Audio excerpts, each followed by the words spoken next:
Here we are in Savoy, Illinois at the Triptych Brewery, and I'm here with my good friend, Anthony Benjamin. He is the founder, co-owner, and brewmaster of this fine establishment, and today he will teach us how to make beer. Okay. Yeah.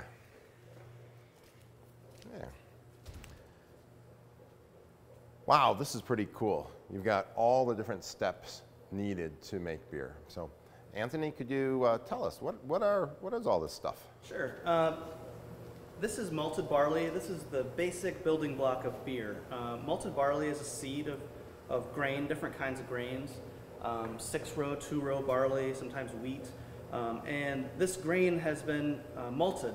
The malting process exposes the starches that are built into these seeds to an enzymatic reaction through germination to kind of make it just right, like right on the cusp of growing, so that I can use it later in the brewing process. And so the malting process generates these enzymes that later we use to convert the starch to sugar. So we got malted grain, grain that's just started to grow, so it has a really high sugar content. And believe me, this stuff's actually really good. You eat this, it's really sweet, you can tell. So we crush that barley to expose the endosperm of the grains itself. It's really important that all of that can get wetted in the mashing process. It needs to be exposed to water. And then we also... You do that with like a mortar and pestle? We do it with a big two-roller mill. And so a knurled metal mill. And so the idea with the crushing though is that you want to separate the endosperm from the husks and not crush the endosperm? Is that like part of the plant? Yes, it's absolutely the part, this white starchy part. You can actually see in here the white starchy chunks. That is where most of the business end of a seed, that is where the energy and all the important nutrients and everything are stored. And so we want to separate the husk from that because the husk is used later on in the process as kind of a filter bed to filter out our sugary liquid and leaving all these solids and colloidals and all the other things that we don't want in the beer behind. Okay, so we got grain just at the right stage, and then you crush it. Yeah. And what's next? Then we introduce hot water to the grain. The hot water activates specific enzymes, mostly beta and alpha amylase. These enzymes can convert starches and long-chain dextrins to shorter-chain sugars that the yeast can handle. Saccharomyces is a specific yeast that we use for beer fermentation. Can't handle anything really very complex in the sugar realm. And so what's happening in a mash like this when you add the hot water is that the enzymes are just going around and they're snipping all these sugars to shorter, less complex sugars. And the longer you do the mash, the less complex of sugars you get. Eventually, after a very long time, there's no more sugar to be extracted. And so have you added yeast at this point, or no, just nope. hot water? It's just an enzymatic reaction. And the enzymes, you have to add those, or no, they're just built in through the malting process? Awesome. So that's why beer is actually possible to do at home and easy. I mean, not this good a beer, right? Because you get the grain, you can actually buy the malted grain, and then you crush it and you add hot water. But I don't think we're there yet. Yeah, I mean, historically, grain wanted to become beer, and so it was a happy accident somewhere along the line. So in our brewing equipment, we have a false bottom in the vessel that this mash step takes place, and we leave all of those solids behind, and we get just the liquid off of there. At this point, it's called wort. It has a sugar content, a relatively high sugar content, and we send it into boil kettles where we boil it and sanitize it. Beer historically has always been a very healthy beverage, even in a time when the water was unhealthy or it would make you sick. Beer stayed fine, and it's because the boiling process actually sanitizes, pasteurizes everything in the beer itself. And that's really important for us because we want to introduce our own yeast culture to it. We don't want any kind of wild yeast or any kind of wild bacteria to take over. And this sugary liquid at this point is a breeding ground for all kinds of things if you don't sanitize or sterilize it. So I was going to start drinking it, but after he just said that, I'm not so sure. Okay. So then in the boil, during the boil, we add hops. Hops are a relatively recent introduction to beer. Beer used to be. You mean like 600 years or something? That's right. Relatively recent. Okay. Yeah, 1400s. So hops are added to the beer. The hops are really, these are pelletized hops. The hops themselves grow, between 15 and 20 feet tall. They're long vine plants that have green hop cones that come off of them, and the hops themselves are very, very complex. We're just now, getting the technology that we can break these down and figure out. I mean, each hop contains, a dozen different hydrocarbons, different myrcenes and linalool, and all kinds of different complex oils that provide the flavor for the beer. So these particular hops are called Australian Galaxy hops. They're high in a very interesting oil called myrcene, which gives you kind of a piney, fruity, almost earthy kind of herbal. So these are basically flowers of some green weed.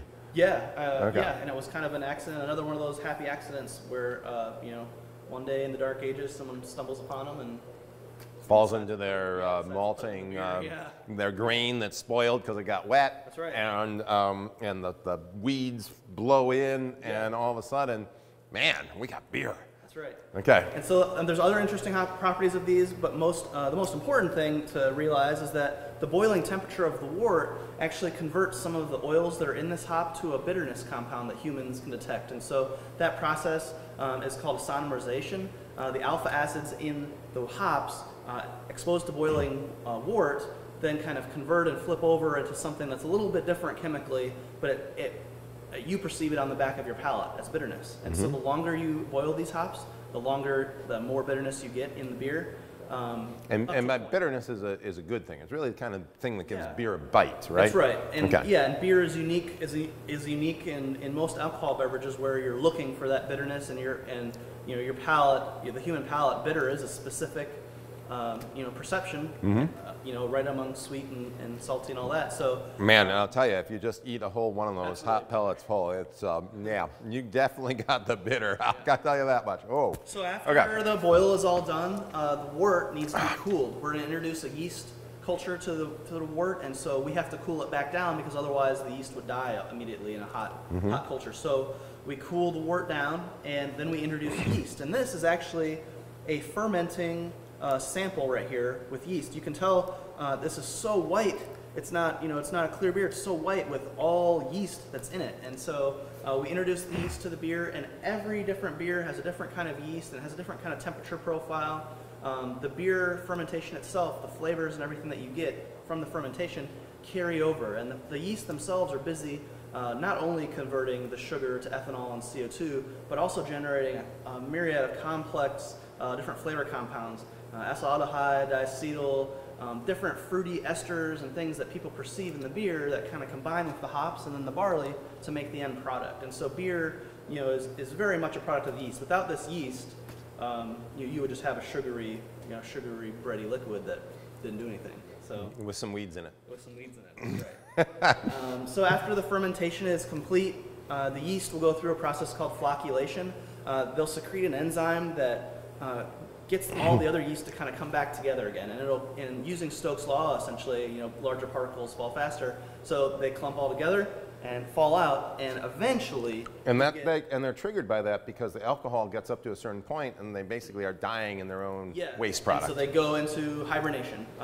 They want to preserve themselves, and so they build clump together, protect each other. They clump together, build up their glycogen reserves, and fall out of the solution. And they're ready to go to another fermentation after that, right? And make more beer. And so after the yeast is all dropped out, eventually you'll get a nice, very clear beer like that, and you can drink it at that point. Good, because man, after eating those hops, wow, well done. Thanks. All right, well, this is really neat seeing the ingredients. Let's see the machines you actually use. Sure. Okay. Well, this is quite a kitchen. Man, that's a big kettle. So. That's right. Is that what you use first? Yeah, this is where the whole process begins. This is called mash lauter tun. The grain is added to this vessel, and then water is added to it, and that's all mixed together. And that is the step that we showed over there, the mashing process.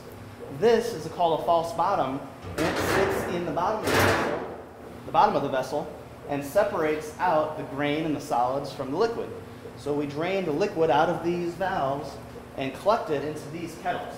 Okay, so in this step, basically it's just like a big strainer. Yep, that's right. And this is how you're able to get the liquid. This is wort, the wort. So this is the water that has gotten all of the nice sugars into it, and the flavors from the grain. Yep. Got it. Okay. And so that sugary liquid is drained off of here. The remaining biomass in here is shoveled out and sent to farmers. We have two separate farmers that use it, a pig farmer and then also a cow farmer. Okay. And they mix it into feed, and it has some amount of nutritional value. Right. Mostly it's a filler. We're talking about economics when you actually make ethanol out of corn. And the stuff that's left over, DDG, is dried distiller's grain. Because here we are with a distiller, and it's the stuff that's left over. Yeah, yeah. Okay. And so at that point, the wort is moved into these 4 kettles. Okay. And the boil process happens in these kettles, and then the hops are added. After about an hour of boiling with those hops, we run the wort out of there through this big plate heat exchanger. This heat exchanger, cold water goes in one side, and hot wort goes on the other side, and they pass over each other, separated, 90 times, and they exchange energy. So the water becomes heated, and the wort becomes cooled, and the wort goes on its way to one of these fermentation vessels. Oh, pretty neat. So we get the sugars and the grain flavor out here. It goes into here, and you boil it.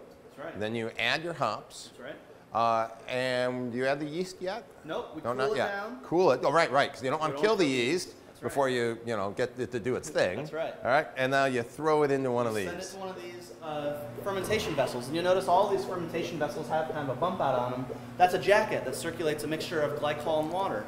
The fermentation process itself is an exothermic process, and so in addition to the CO2 and the ethanol, it generates an immense amount of heat. For our purposes, though, we want to control the temperature because that temperature envelope dictates what kind of flavor compounds are put into the beer by the yeast. And so every beer fermented here has a different temperature envelope, and so these jackets allow us to control the temperature of the fermentation. And you can actually hear this beer is fermenting. It's excreting CO2. It's a living process. It's a carbon-based organism, so it's exhaling CO2 as it converts all that sugar to ethanol.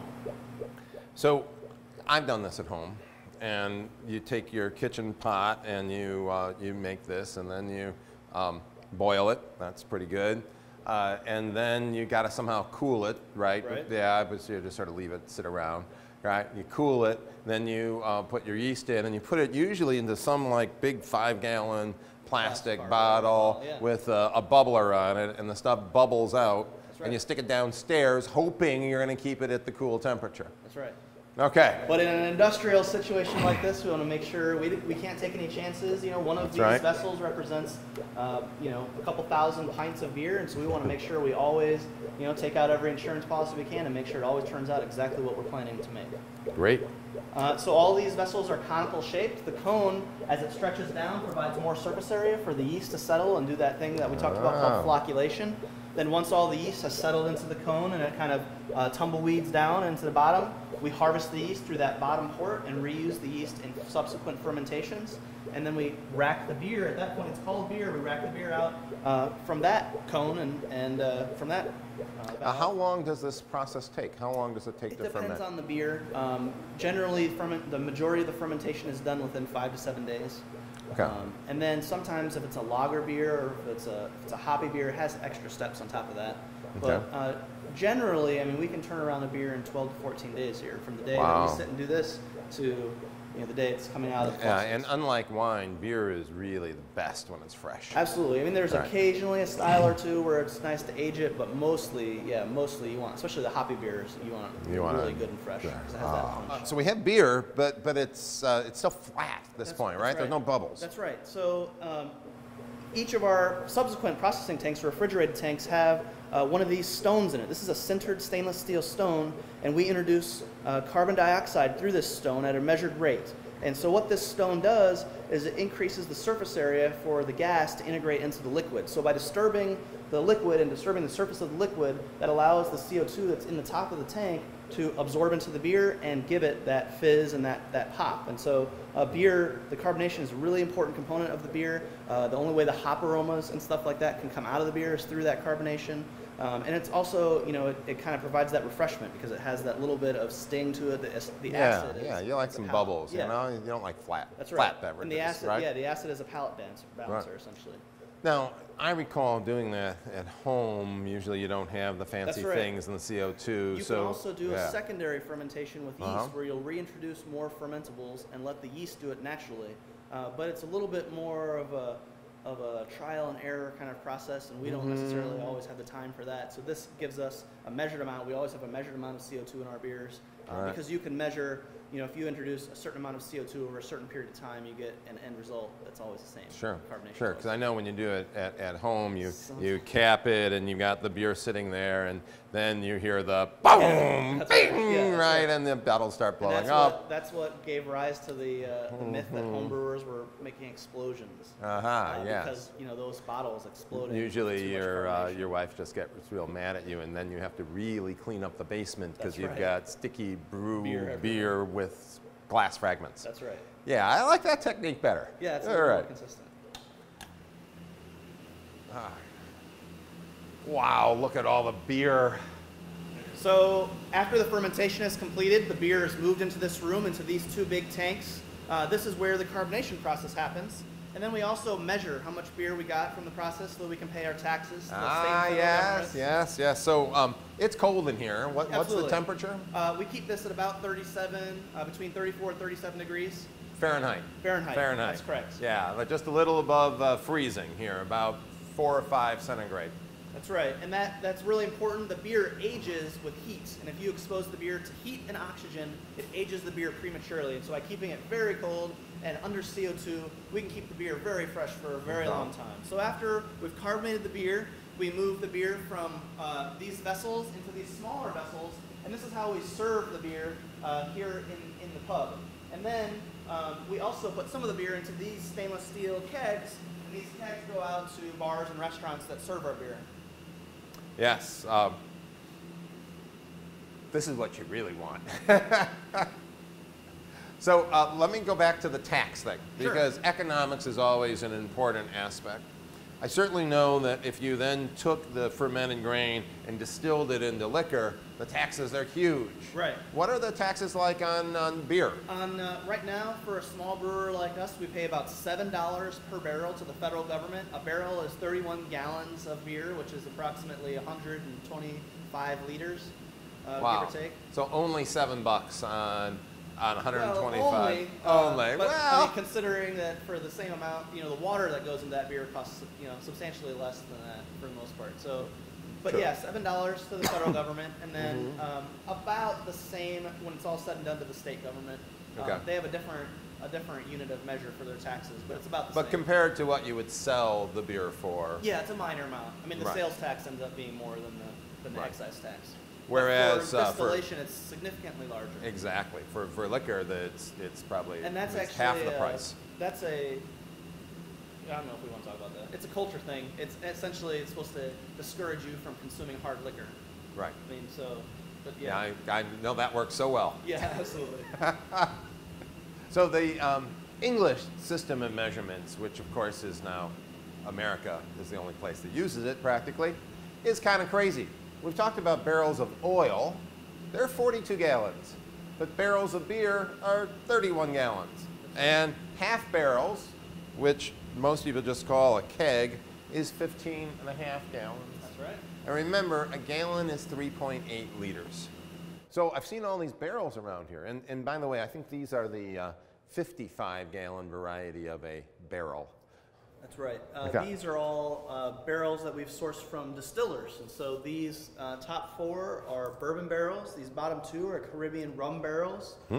These are more bourbon barrels. We have some more bourbon barrels over there too. And the idea of this is that bourbon gets its color and flavor from the wood. And so bourbon goes into a barrel as a clear liquor and comes out as a kind of nice caramel colored light brown liquor. And it gets that color through absorbing different charred compounds inside. All of these barrels have been charred on the inside. They've been burned, right? They started a fire in the barrel. That's right. And then put it out, of course. Dark char, black on the inside. And that ethanol over time, as it sits in the barrels, goes into the wood and comes back out with fluctuation of seasons and heat and humidity and all kinds of other things that most distillers consider proprietary information. But as that goes in and out, it grabs that color from the wood. After they're all done, they empty these barrels and then sell them, send them to brewers. Some of them get sent to Scotland to make scotch, but a lot of them now are staying in the United States for craft beer. And craft beers go into these barrels, and the beer then does the same thing. It goes into the wood and back out, and it grabs some of that bourbon flavor, some more of that oak flavor. It also, these are very porous in relative terms, and so beer evaporates out of here, and that concentration process in there also significantly enhances and makes you really complex and strong flavors that get added to the beer. I remember, I think one of your favorites, other than Work Hard, Play Hard, was a Bourbon Barrel IPA, right? Yeah, we've done a number of bourbon barrel beers, and they're very, very popular. Yeah. They give you flavors that, and again, the beer brewing process is just a layering of different flavors, and it gives you another layer and another set of flavors that you just can't achieve any other way. So. You've really made me thirsty.